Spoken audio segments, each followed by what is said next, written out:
Hey, what's up everyone? This is Silver Slayer. Thank you for tuning into this video.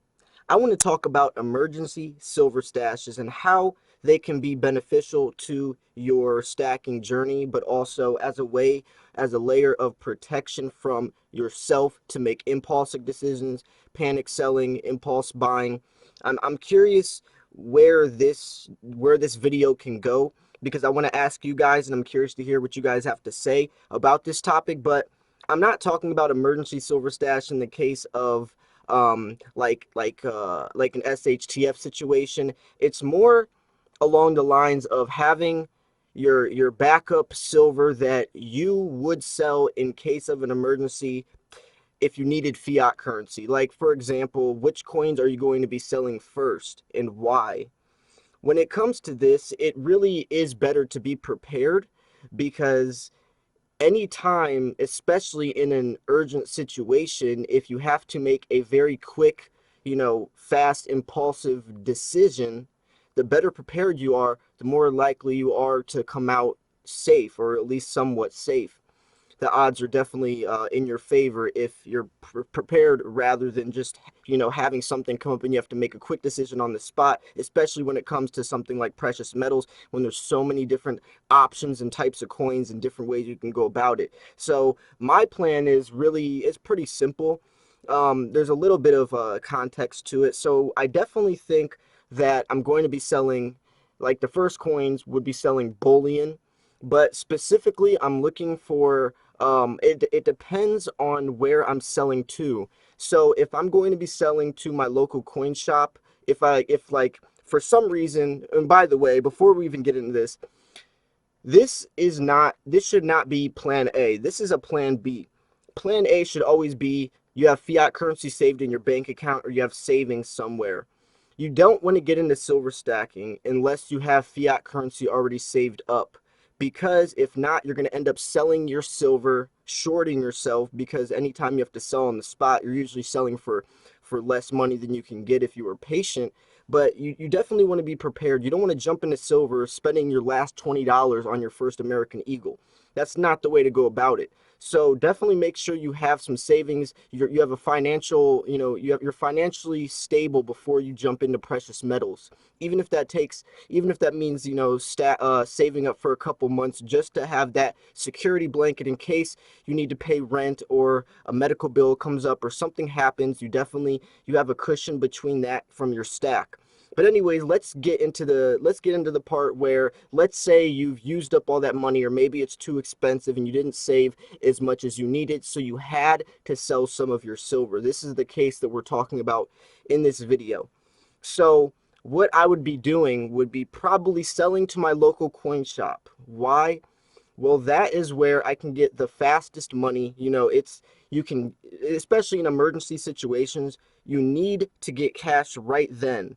If you're going to sell on eBay, that's going to take weeks to get your money. So we don't have time for that, literally. So you would have to sell to your local coin shop. And selling to your local coin shop, he's going to be paying you around spot price for all of your silver, unless it's a very numismatic or rare coin. But if it's pandas and stuff like that, pandas, kookaburras, he's going to pay you the same price as American Eagles. So it would be silly to sell coins like that. So what I would be selling are coins that I have no sentimental value to. They're not semi-numismatic or numismatic or high premium. It's just the lowest bullion. But I also do want to have a portion of my bullion still saved for after this happens. I don't want to sell all of my American Eagles or all of the bullion that I've been using to lower my dollar per cost average just from an urgent situation to cover that. So I definitely want to be smart about it. So maybe I would do like 20, 25 to 30% American Eagles, maybe, another 20%, maybe some constitutional silver, making sure though that I still have American Eagles and constitutional silver after, I don't want to dump all of it. So a lot of it would be generic rounds and maybe some bars, some like 5-ounce bars. It wouldn't be poured silver though, because those definitely have some potential to appreciate in value in the future. But these are the kinds of coins and silver I would be selling. And also a good point to note is that if you do have a good amount of gold, like maybe 2 or 3 ounces of gold, and you have them in fractional form, it would also probably help you. It would be a big booster to maybe sell a tenth or fourth ounce of gold, because think about it. A fourth ounce of gold is around $300-400. That could cover that's a lot of silver. That's a lot of silver that you could, instead of selling all those ounces of silver, $400 worth of silver, you could just sell a fourth ounce of gold, and then maybe in a couple months you can buy that gold piece back, or maybe even use the gold to silver ratio in your favor to earn it back for free. Who knows? But this is stuff that you want to think about, and you definitely want to plan ahead for. When it comes to planning, being prepared is detrimental to whether your stack is going to become profitable or non-profitable, where you're in the red.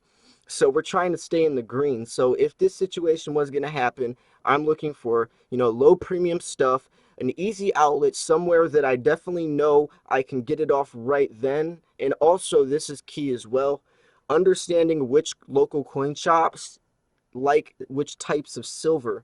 Like the one local coin shop from my house, he's more of a numismatic type, collector.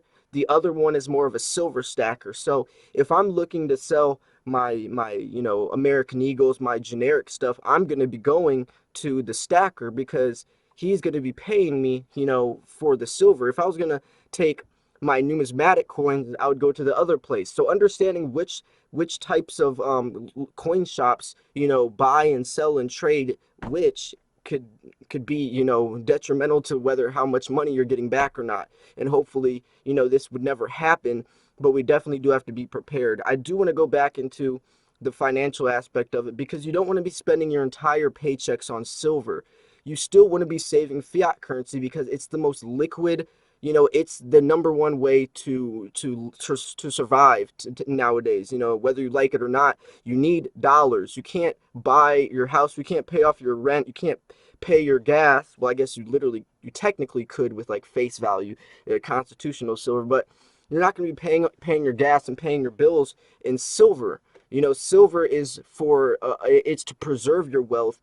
As the dollar's deflating, but you still do need those fiat currency dollars in emergency situations, and not even just for emergencies, for your day-to-day stuff to buy groceries. But you don't want to be spending so much money that you don't even have any, you don't have any money. You don't want to be, starving yourself. You don't want to be going late on bills, or late with your rent, or not being able to feed your kids, or always being on E. You still want to be able to live a balanced life. It's just also, budgeting aside of that, putting some away to buy silver every month, or whatever your budget is. And everyone does have different budgets, so you will have to reflect upon yourself. But I know in the beginning it can be extremely addicting, and you just want to buy as much silver, as quick as possible. But that's not always the best instance. Patience is almost always the better solution when it comes in terms to any type of investment, when it comes to money, or is trying to accumulate type of wealth. Being patient will always help you off